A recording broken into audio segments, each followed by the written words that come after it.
Shopify helps you sell at every stage of your business. Like that, let's put it online and see what happens stage. And the site is live. That we opened a store and need a fast checkout stage.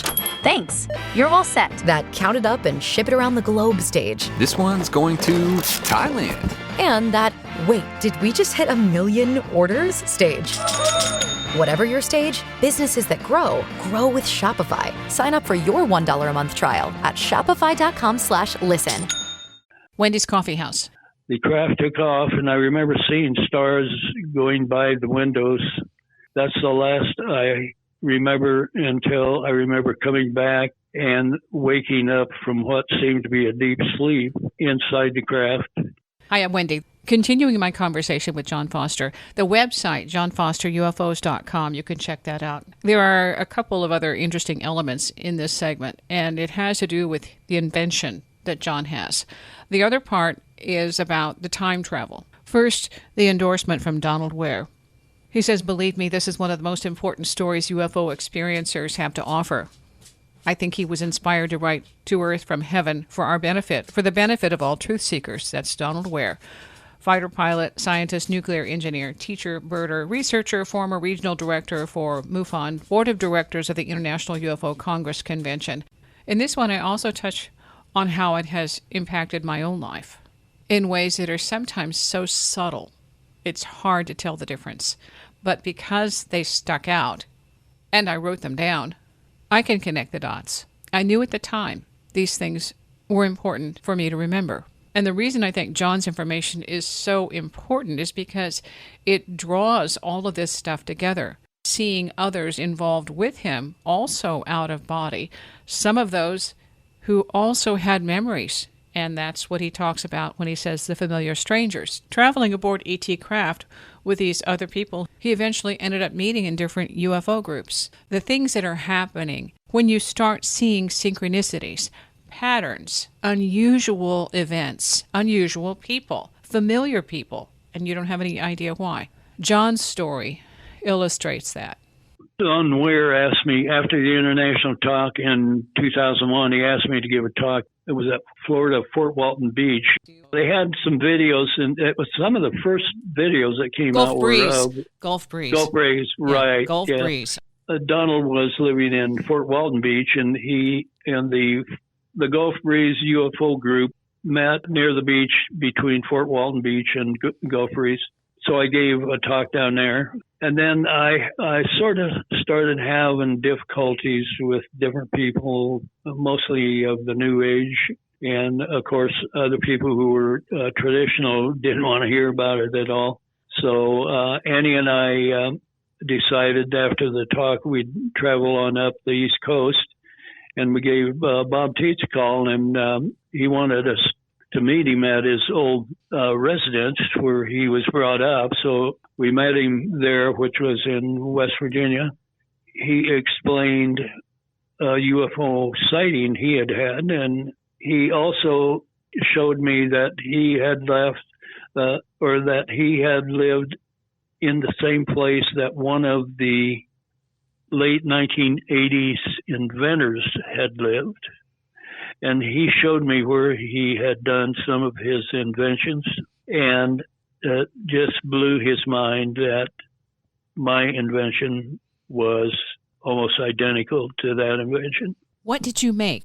I can't tell you because the voice, who was coming from a tree at that time, told me not to reveal the invention because the proceeds were to be used for helping the immigrants coming in, especially the orphans from south of the border. We're talking about what John was allowed to remember, but has been told not to share. There are a lot of connecting factors here. When you are an experiencer and you hear other people discuss almost verbatim similar accounts, similar events, similar patterns, then you are validated. And you know what you have experienced is real. And it doesn't have to blend with the mainstream. You're awake. You know, I wanted to know, even if it killed me in 1984, Sure enough, it almost killed me. And I can't be a part of the project now because I think most of the people are dead now. I would have staked my life on the fact that I would have died in 1988. Things didn't work out. There were people that were leaving their families. They would leave their kids. They were whacked out on New Age philosophies and so forth. And so I decided it wasn't worth it. But Annie and I did split up for a year and a half, and I finally decided it wasn't worth it. And I was bound to push it to the limit to see what in the heck it was all about. And then I finally decided, this project is not working out for me, so I'm not going to be a part of the project unless they land in the backyard, come over and have a cup of coffee and explain that it's all for the benefit of God and who we know as. They can't tell you. Well, they did tell me, essentially. They said they were the monitors or keepers of the earth. They were responsible to a hierarchy that included who we knew as Michael and Gabriel, the archangels, who were responsible to the entity who we have known as Christ, who is in charge of this corner of the universe. I know that that's hard for people to handle sometimes, but I have to consider that's the actual truth as far as humans understand it. I know we go way beyond that understanding, but what that tells me is that the records in history are more accurate than a lot of people think they are. And they're not as accurate, or they're much more broad and understanding than fundamental Christians, for instance. They read it, they hear their preacher talk to them about what the real truth is, and then they don't take it any further than that, which is okay because we're all different. So it's really not very good to judge anybody for anything. Did they mention other planets? Did you ever see that kind of projection or forecast? Only once, and I think this is chapter 13 in Imminent Discovery, Volume 2. Okay. This was when a friend and I were taken up on top of the first building that we were to build in the future, and it was an actual building. We could feel it and touch it and so forth. Mm-hmm. And there was a craft that showed up, and there were some of the familiar strangers in the craft, and I was told that they were going to take me to my homeland. And I was really leery. My friend, of course, he was fundamental Christian. He thought it was all evil. So they told me that they were going to bring my family in, and that I was to explain to them where I was from and that I was going back to visit. I actually saw suspended in midair my grandparents, my parents, my sisters, and the voice was there also, and he got me to explain what he had told me. And then I got in the craft, and I recognized some of the familiar strangers, but not all. They weren't all in there. The craft took off, and I remember seeing stars going by the windows. That's the last I remember until I remember coming back and waking up from what seemed to be a deep sleep inside the craft. We all got outside, went outside, and then there was another man, a guide during some encounters that would explain what was going on, and he was up the hill some distance away, and the others ran and to hear what he had to say. And my friend and I thought it was really weird, so we didn't go. And there were a few other things happened. Then we got in. This was for the time travel, and we got back into the craft and went back to the original departure point, which was at the DeSoto Bend Wildlife Area, just north of Omaha. John Foster. His reality includes being involved with clandestine UFO contact for almost 5 decades. If you read John's books and go to johnfosterufos.com, you'll find out more of the story.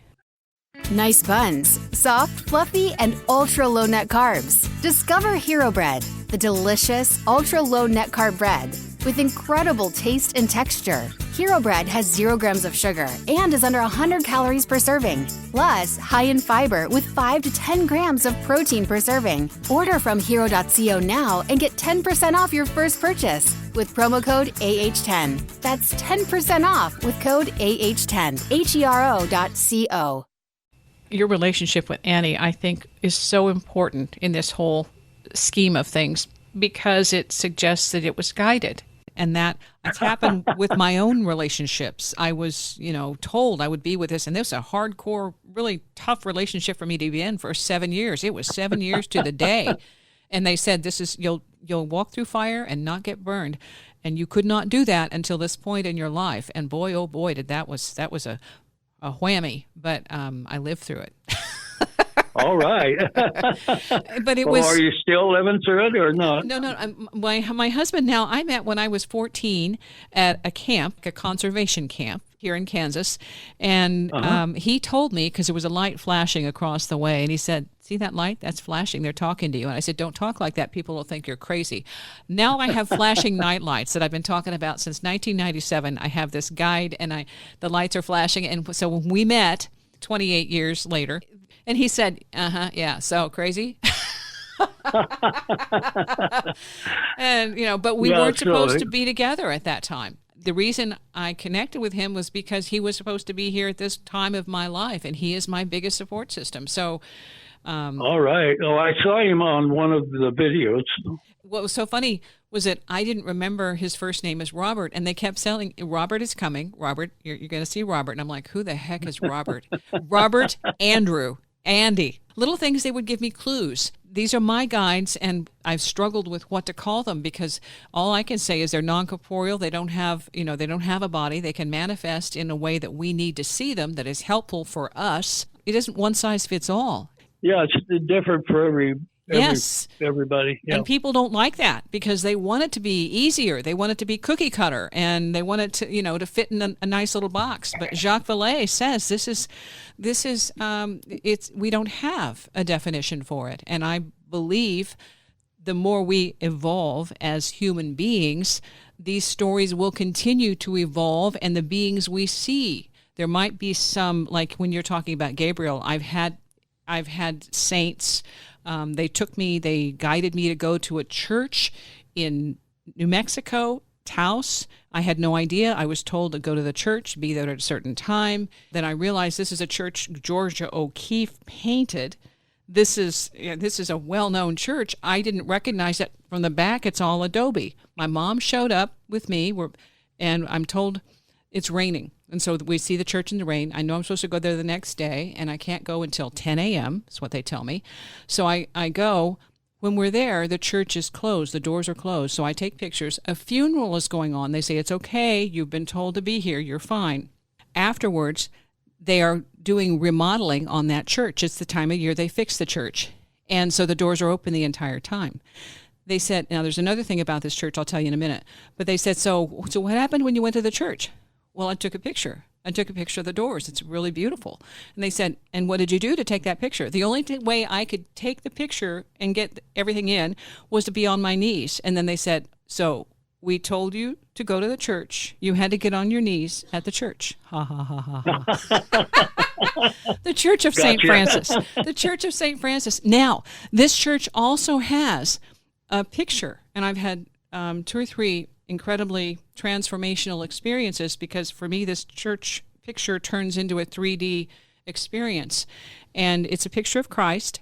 The guy who painted it, it had luminescent phosphorescent paint, which did not exist at the time he painted it. So he painted this picture, and then he sees, oh my God, it has a cross on his back. And he's like, he got rid of it because it scared him.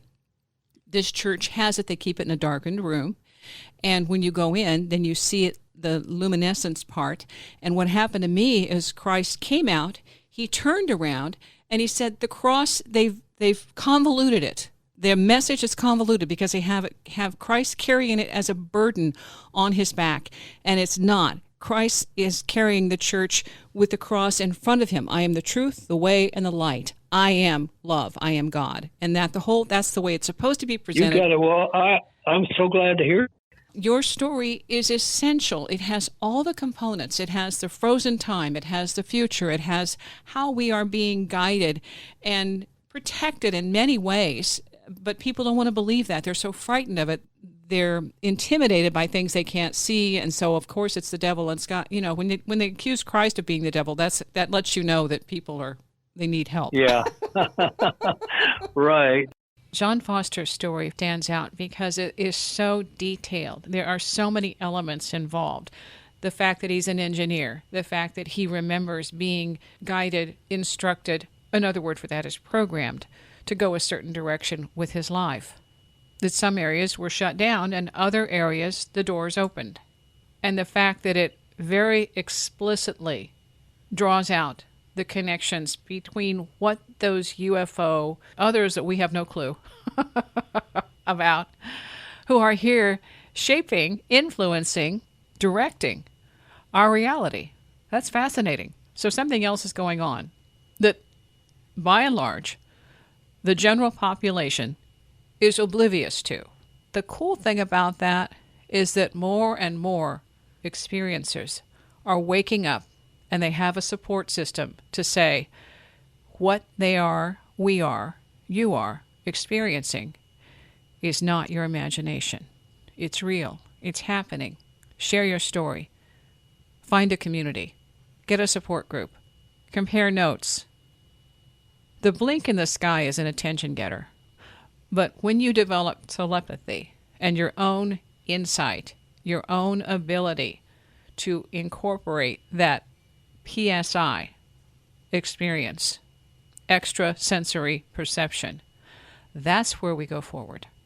And that is actually what they are trying to encourage us, to push us, to force us to engage. That other sense of perception that's extraordinary when you finally understand how it connects all of the dots, and maybe even more relevant than the UFO issue from an earlier segment.